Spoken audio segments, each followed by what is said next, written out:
오늘도 귀한 찬양에 감사드립니다. 오늘은 더 잘하신 것 같습니다. 고맙습니다. 오래된 질문입니다만은 아직도 답이 없는 그러한 질문들이 있습니다. 그 중에 하나가 이 질문이라고 생각이 들어집니다. 시대가 영웅을 만드는가? 영웅이 시대를 만드는가? 여러분들은 어떻게 생각을 하십니까? 사람마다 답은 있습니다만은 그것이 정답이다 이렇게 이야기할 수 없는 그러한 것 중에 하나가 시대가 영웅을 만드는 것인지 혹은 영웅이 시대를 만드는 것인지 이에 대한 질문이고 답변이다 이렇게 생각이 들어집니다. 이 자리에 계신 한 분 한 분들에게 제가 한 명씩 이렇게 질문을 던지면 어떠한 답은 있으실 터인데 그것이 정답입니까? 라고 그렇게 또한 질문을 드리면 그렇지는 않을 것입니다. 그렇게 이야기하실 겁니다. 그럼에도 불구하고 저는 영웅이 시대를 만들기보다는 시대가 영웅을 만드는 것이 조금 더 타당하지 않을까 이런 생각을 해보게 됩니다. 제가 어린 시절에 많이 듣던 표현 중에 하나가 있습니다. 어른분들이 하셨던 말씀인데 아무개 누구누구 시대를 잘못하고 태어난 것 같아. 능력은 있고 뛰어난데 저 아이가 지금이 아닌 다른 시대에 태어났으면 조금 달랐을 텐데 그렇게 아쉬워하는 말씀을 많이 들었던 기억이 납니다. 어떻게 생각해 보면 시대가 사람을 필요로 하고 그 시대에 맞지 않는 사람은 아무리 뛰어난 실력이 있다 해도 그 실력을 다 발휘하지 못하는 것은 아닐까 그런 생각을 해보게 됩니다. 이렇게 말씀드려보면 어떨까요? 난세에 혼란스러운 시대에 그 시대가 요구하는 사람이 있고 태평성세, 평안한 시절에 필요한 사람이 있다. 이렇게 말씀을 드리면 이해가 좀 빠르리라 생각이 들어집니다. 나라를 세울 때 필요한 사람과 나라가 세워진 다음 그 나라를 다스릴 때 필요한 사람은 다르다라는 것 여러분들이 다 알고 계시리라 생각이 들어집니다. 조선을 건국할 때의 리더십과 조선이라는 나라가 이미 세워지고 오랜 시절이 지난 다음 그 조선이라는 나라를 다스려 갈 때의 리더십은 같지 않다라는 것. 그것이 역사가 우리들에게 보여주고 있는 것이기 때문에 시대가 사람을 필요로 한다. 그렇게 생각이 들어집니다. 역사적으로 보면 우리나라 사람은 아닙니다만은 한 인물이 이 두 가지 리더십을 갖고 있었던 사람이 있습니다. 당태종 이세민이라고 불리우는 사람인데 이 사람의 시절, 이 사람이 통치했던 시절을 정관의 치라는 표현으로 사용하고 있음을 여러분들이 잘 아시리라 생각이 들어집니다. 이 시절을 기록한 책이 정관정요인데 이 책을 읽어보면 당태종 이세민이 나라를 세울 때의 리더십이 어떠했고 그리고 나라가 안정될 때의 리더십이 어떠한 것인가를 잘 보여주고 있습니다. 한 사람이 두 가지 리더십을 가지고 있었던 대표적인 인물이 이세민이라 할 수 있을 겁니다.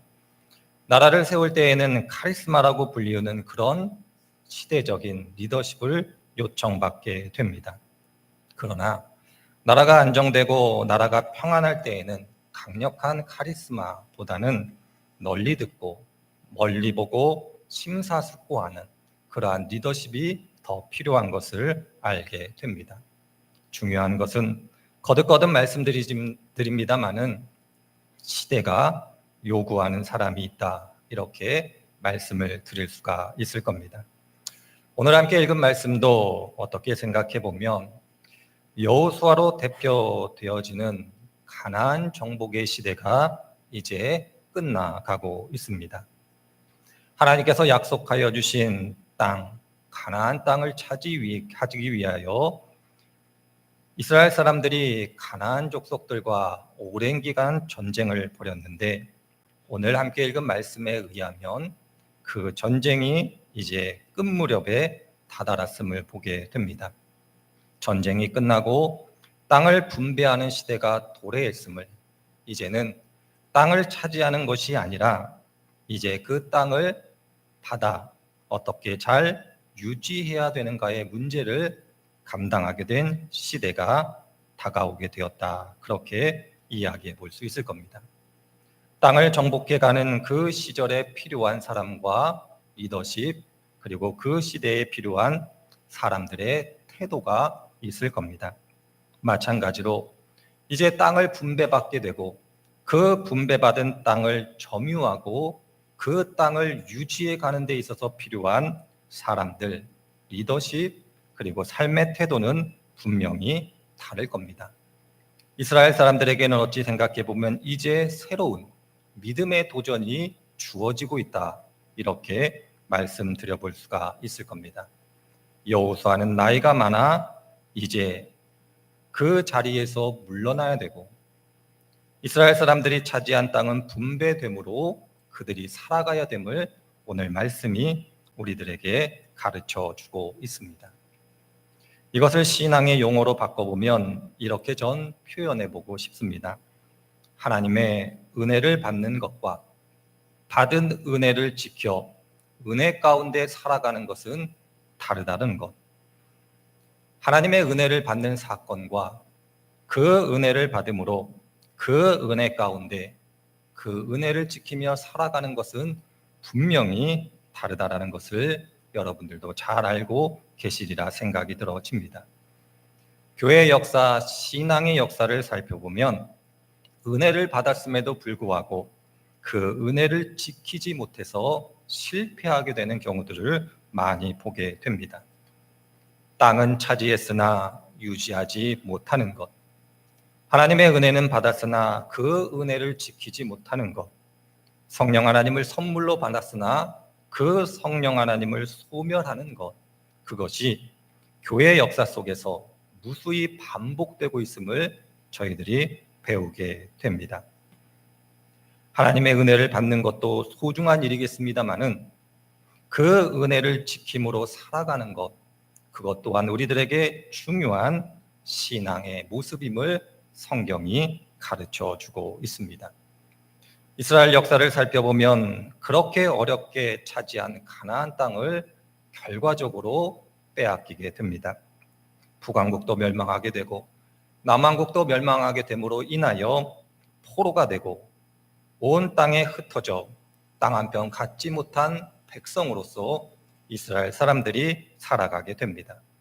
하나님의 은혜 가운데 가나안 땅을 차지했음에도 불구하고 결과적으로 그 땅을 다시 상실하게 된 것이 이스라엘 역사임을 살펴볼 때 왜 그들은 하나님께서 그들에게 허락하여 주신 그 땅을 지키지 못했는가를 아는 것이 필요하다, 그렇게 말씀드려보고 싶습니다. 하나님의 은혜를 사모하고 그 은혜를 소망함으로 그 은총을 경험하는 것 중요합니다. 그러나 그 은혜를 따라 살아가는 것, 그 또한 신앙 안에서 매우 중요함을 기억해야 할 겁니다.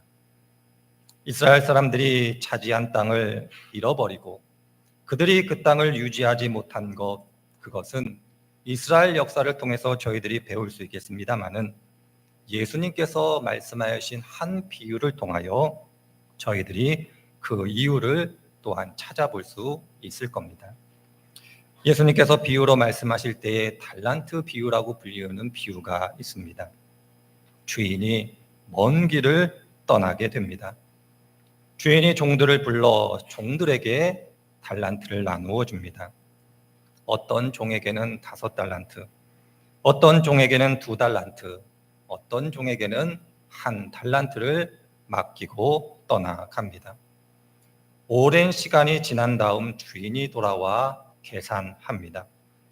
5달란트를 맡겨준 종은 열심히 일해 5달란트를 남겼고 2달란트를 맡긴 종도 열심히 일해 2달란트를 남기게 됩니다. 반면에 한 달란트를 받은 종은 그 한 달란트를 땅에 묻어 두었다가 그대로 가져오게 됩니다. 모든 과정이 있은 다음 주인이 한 달란트 받은 종을 책망합니다. 종의 책망, 주인이 종을 책망하는 과정 속에서 저희들이 중요한 교훈을 배우게 됩니다. 주인이 그 종에게 이렇게 이야기합니다. 내가 달란트를 너에게 준 것은 이 달란트를 통해서 무엇인가 해보라고 너에게 주었는데 너는 내가 달란트를 나눠준 그 이유를 정확하게 알지 못했구나. 많이 남겼는지 남기지 않았는지 그것이 문제가 아니라 내가 너희들에게 달란트를 준 이유는 그 달란트를 통해서 무엇인가를 해보라는 것이었는데 너는 그것을 몰랐구나. 그렇게 책망하고 계시는 주인의 모습을 보게 됩니다. 어떻게 보면 5달란트, 2달란트 받은 종과 1달란트 받은 종의 차이는 작을 수 있습니다. 주인의 뜻을 모르고 주인이 정작 원하는 것이 몰랐다라는 그 작은 차이일 수 있겠습니다만은 결과는 작지 않았음을 보게 됩니다. 성경을 보면 주인이 자신의 종이 아닌 다른 종들을 불러 달란트를 나누어 주는 것이 아니라 자신의 종들에게, 자신을 알고 있는 종들에게 달란트를 나누어 주고 있습니다. 종들의 입장에서는 전혀 모르는 사람으로부터 달란트를 받는 것이 아니라 이미 자신들이 섬겨왔던 주인으로부터 달란트를 받고 있음에도 불구하고 어떤 종은 주인의 뜻을 정확하게 알았고 어떤 종은 주인의 뜻을 정확하게 몰라 결과가 달랐다, 그렇게 이야기해 볼 수 있을 겁니다. 예수님과 함께 했던 12명의 제자들도 마찬가지입니다. 함께 예수님과 공생의 사역을 같이 했음에도 불구하고 예수님의 마음을 알았던 제자들은 몇 명 없었음을 성경을 통해 배우게 됩니다. 같은 자리, 같은 경험, 같은 은혜를 체험했음에도 불구하고 예수님에 대한 이해가 달랐음을 12제자를 통해서 배우게 됩니다. 이스라엘 사람들도 그렇고 달란트를 받은 종들도 그렇고 예수님의 제자들도 그렇고 왜 동일한 일을 경험했음에도 불구하고 그들은 또 어떤 사람은 주인의 뜻, 그리고 주인이 무엇을 원하는지를 정확하게 몰라 실수하고 실패하고 말았을까 저희들은 고민해 보게 됩니다. 이러한 고민을 할 때에 우리들에게 도움이 되는 말씀이 아가서에 기록이 되어져 있습니다. 아가서 2장 15절을 보면 하나님께서 이렇게 이야기하고 있습니다. 우리를 위하여 여우 곧 포도원을 허는 작은 여우를 잡으라. 우리의 포도원에 꽃이 피었음이라. 포도원은 성도 개인일 수도 있고 신앙의 공동체일 수도 있고 우리들이 살아가고 있는 삶의 현실일 수도 있을 겁니다. 중요한 것은 아가서 2장 15절에 있는 말씀에 의하면 포도나무에 꽃이 떨어지면 그 열매를 맺을 수 없다라는 겁니다. 꽃이 떨어지는 이유, 꽃이 떨어지게 되는 그 이유를 성경은 작은 여우 때문에 그렇다라고 우리들에게 이야기해 주고 있습니다. 아가서 2장 15절에 있는 말씀은 교회의 역사 속에서 매우 중요한 말씀이었고 우리의 신앙의 선배들은 이 말씀을 항상 묵상하고 숙고하고 이 말씀대로 실천하려고 노력해 왔습니다. 포도원을 허는 그 여우는 큰 여우가 아니라 작은 여우, 지극히 사소한 것, 그것이 포도원을 망가뜨린다, 그렇게 이야기해 볼 수가 있을 겁니다. 우리의 심령, 우리의 속사람의 눈과 귀를 막는 작은 것, 작은 여우에 의해서 우리의 삶도, 우리의 신앙의 공동체도, 우리들이 살아가고 있는 우리의 삶도 무너질 수 있음을 성경이 우리들에게 가르쳐 주고 있습니다. 그러하기에 우리의 신앙의 선배들은 우리들에게 끝없이 강조하기를 포도원이 망가지기 전에 여우를 잡으라고, 포도원이 망가지기 전에 여우를, 특별히 지극히 작다라고 불리우는 그 여우를 잡아야 됨을 수없이 강조해 왔음을 보게 됩니다. 성경이 말하는 여우는 신약 성경과 구약 성경 한 곳을 통해서 여우가 무엇인가를 배우게 됩니다. 구약 성경은 에스겔서 13장에 등장하고 신약 성경은 누가복음 13장에 등장합니다. 먼저 에스겔 13장에 있는 말씀을 보면 에스겔서 13장은 이렇게 기록이 되어져 있습니다. 화면을 좀 보시고 여러분들이 화면을 잘 보셨으면 좋겠습니다. 화면을 보시면 에스겔서에 의하면 어리석은 예언자들을 가르쳐 여우라고 이야기를 하고 있습니다. 특별히 3절과 4절을 보면 이렇게 기록이 되어져 있습니다. 나 주 하나님이 말한다. 내가 보여준 환상을 보지도 못하고 저희들의 생각을 따라서 예언하는 어리석은 예언자들에게 화가 있을 것이다. 이스라엘아, 너희 예언자들은 폐허더미에 있는 여우와 같다. 그렇게 에스겔서 13장이 이야기하고 있습니다. 이어서 누가복음 13장을 보면 여우에 대해서 이렇게 설명하고 있습니다. 바로 그때 몇몇 바리새파 사람들이 다가와서 예수께 말하였다. 여기에서 떠나가십시오. 헤롯이 당신을 죽이려고 합니다. 예수께서 그들에게 말씀하셨다. 가서 그 여우에게 이 말을 전하여라. 보아라, 오늘과 내일은 내가 귀신을 내쫓고 병을 고칠 것이요 사흘째 되는 날에는 내 일을 끝낸다. 이렇게 기록이 되어져 있습니다. 에스겔서에 의하면 여우는 어리석은 예언자들입니다. 어리석은 예언자의 특징은 하나님의 말씀에 의하면 자기 마음과 생각대로 예언하는 사람들입니다. 하나님의 말씀보다는 자신의 생각과 지식과 경험을 우선시하는 것, 신앙의 본질이 아닌 비본질을 신앙생활에 있어서 강조하는 것, 십자가가 아닌 영광을 강조하는 것, 하나님께서 주신 영생이 아닌 이 세상을 강조하는 것, 그것이 바로 어리석은 예언자들의 특징이다. 이렇게 말씀드릴 수가 있을 겁니다. 포도원을 허는 작은 여우는 어리석은 예언자였음을 성경이 가르쳐 주고 있습니다. 우리들이 이 예언자, 어리석은 예언자를 붙잡아 우리의 포도원에서 내쫓지 않는다라면 포도원은 망가질 것이고 하나님께서 우리들에게 허락하여 주신 그 가나안 땅은 차지하였으나 결과적으로 다시 상실할 수 있음을 성경이 우리들에게 가르쳐 주고 있습니다. 누가복음에 의하면 여우는 헤롯이라고 불리우는 왕입니다. 헤롯, 여러분들이 아시는 대로 세례 요한을 죽인 사람입니다.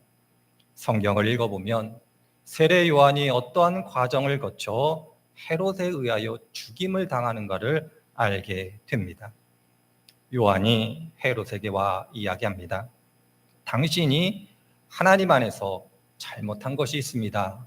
이렇게 책망했을 때 성경은 헤롯이라고 불리었던 한 인물이 요한이 책망한 것에 심히 고민했다. 그렇게 이야기하고 있습니다.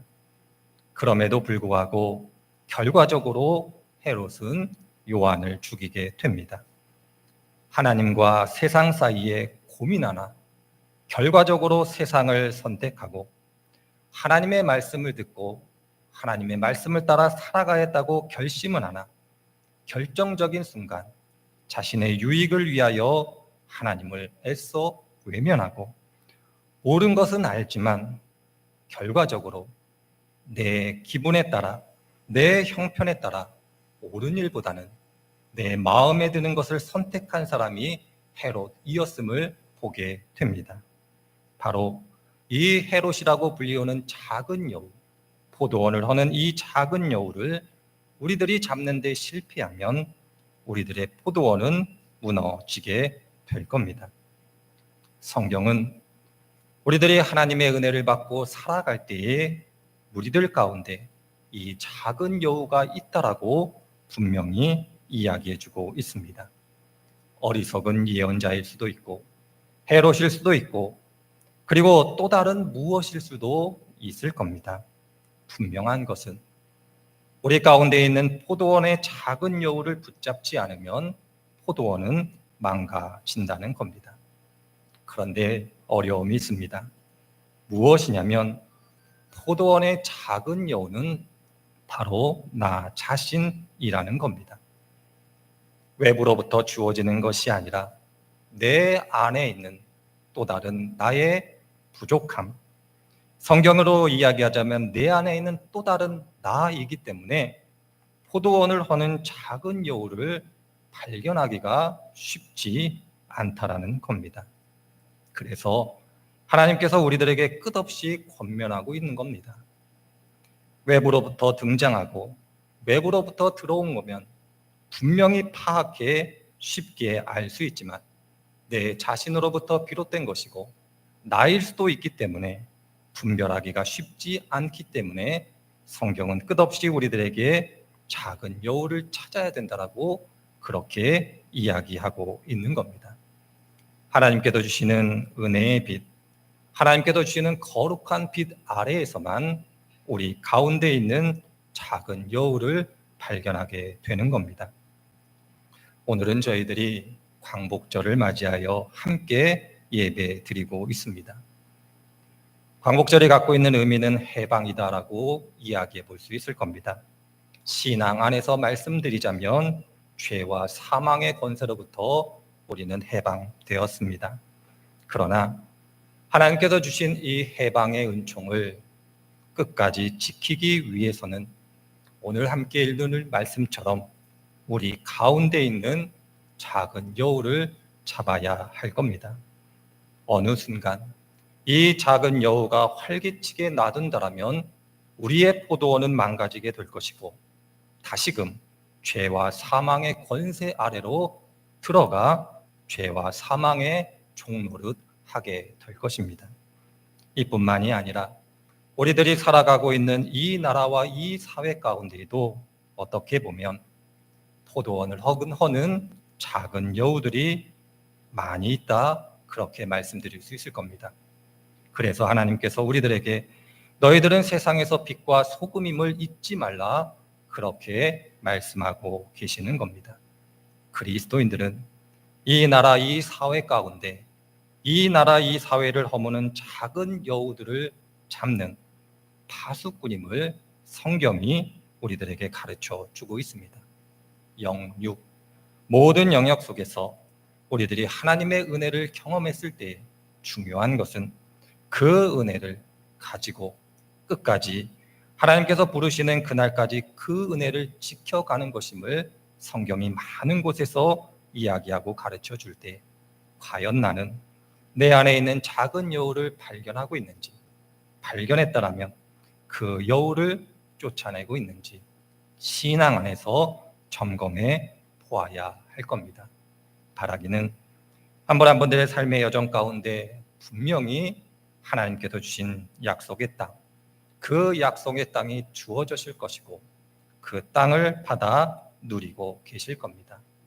그러할 때 그 땅을 유지하시고 그 땅 안에서 하나님께서 주시는 평생 참된 안식을 누리고자 할 때 오늘 말씀을 기억하시는 그러한 복된 분들이 되심으로 하나님께서 주시는 은총을 경험해가는 귀한 분이 되시기를 주님의 이름으로 축원을 드립니다.